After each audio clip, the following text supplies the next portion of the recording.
My name is Jessica Zitter, and I'm an ICU and palliative care physician with decades of experience caring for sick and dying patients in hospitals.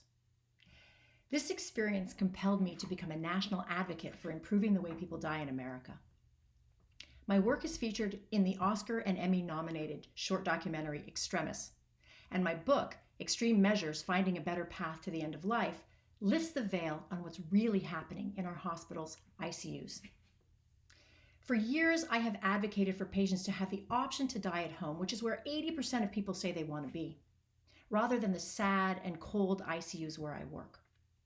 And so I wanted to make my next film about my courageous and funny friend who faced her mortality with bravery and chose to die with the support of hospice at home. But in the making of this documentary, I was shocked to learn that going home to die isn't the panacea that I had envisioned. It became clear to me that the real story wasn't about my friend Bambi. It was about her husband, Rick, as he struggled to care for the dying love of his life.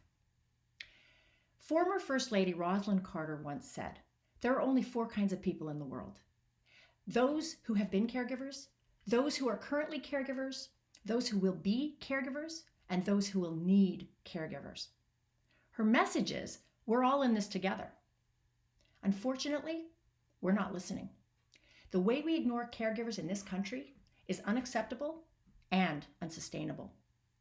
Today, 53 million Americans are working double time and for free, providing care at home to a seriously ill, disabled, or dying person.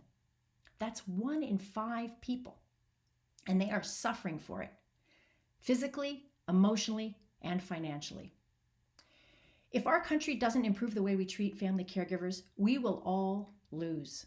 Legislators have a role to play, as do employers, healthcare providers, healthcare insurers, and the rest of us, the family, the friends, the communities that encircle these invisible heroes.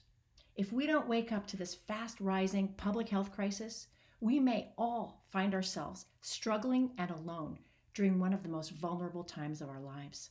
Thank you so much for listening.